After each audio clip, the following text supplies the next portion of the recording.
اکثر لوگ کہتے ہیں کہ ہمارے اوپر جادو ہو گیا ہے تو ہم اس کا علاج کیا کریں۔ نارمل عوام، کسی کو لگتا ہے کہ میرے اوپر کوئی بندش کا جادو ہے، کسی کو لگتا ہے کہ مجھے اندر جادو کی وجہ سے سستی آ گئی ہے، کاہلی آ گئی ہے، کوئی پرابلم ہے۔ جو چھوٹے چھوٹے مسائل ہمیں لگتے رہتے ہیں کہ ہمارے اوپر جادو کی وجہ سے، اب اتنے بڑے بھی نہیں ہوتے بندے کے وہ مسائل کے بندہ کہ جی میں بڑا سفر کر کے جو ہے کسی اچھے معالج کے پاس جاؤں اور علاج کروں۔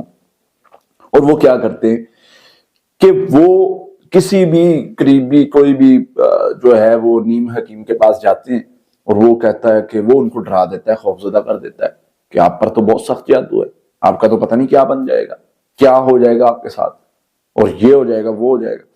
اب وہ کیا کرتے ہیں کہ وہ اس خوف کی وجہ سے مزید مسائل کا شکار ہو جاتے ہیں، پریشان ہو جاتے ہیں، اور وہ پھر ان سے کوئی تعویذ دیتا ہے، کوئی کیا کرواتا ہے، کوئی کیا کرواتا ہے، اور مسئلے بڑھتے بڑھتے بڑھتے بڑھتے ان کا ایک چھوٹا سا پرابلم ہوتا ہے۔ میرے پاس اتنے کیس ایسے آ چکے ہیں کہ چھوٹا سا پرابلم لے کے آتے ہیں، جب ہم ان کا علاج کرتے ہیں وہ بڑھتے بڑھتے بڑھتے بڑھتے کتنا بڑا مسئلہ بنا لیتے ہیں، صرف اس ایک بندے کی اپنی غلطی کی وجہ سے، اپنی کوتاہی کی وجہ سے وہ اتنا بڑا مسئلہ بن جاتا ہے۔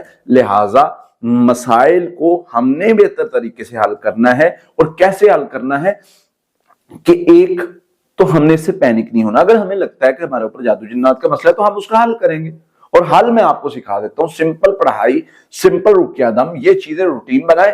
ہو ہی نہیں سکتا کہ جادو رہ جائے، میں آپ کو کہہ رہا ہوں، گارنٹی سے کہہ رہا ہوں، انشاءاللہ ہو ہی نہیں سکتا کہ جادو رہ جائے۔ اور وہ کیسے آپ خود کر سکتے ہیں، سمپل سا طریقہ ہے۔ ایک، نماز کی پابندی کر لیں۔ نمبر 2، حفاظتی پڑھائی، سورہ فاتحہ، آیت الکرسی، سورہ بقرہ کی آخری 2 آیات، آخری 3 کل، صبح شام اگر سونے سے پہلے پڑھ سکتے ہیں تو ٹھیک ہے، نہیں تو صبح شام 7 مرتبہ، اگر 11 مرتبہ پڑھ لیں تو کیا ہی بات ہے، لیکن 7 مرتبہ آپ صبح شام پڑھیں گے وہ شر ختم ہونا شروع ہو جائے گا۔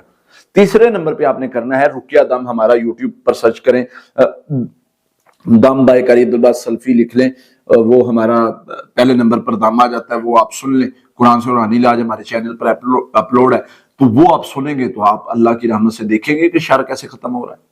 تو بھائی آپ جو ہے وہ بڑی آسانی سے اس شر سے نکل سکتے ہیں، نہ پینک ہونے کی ضرورت ہے، نہ خوف زدہ ہونے کی ضرورت ہے۔ اللہ کی رحمت اور اس کے فضل سے آپ محفوظ رہیں گے، کوئی کسی قسم کا شر جو ہے وہ آپ کو نقصان نہیں پہنچا سکتا۔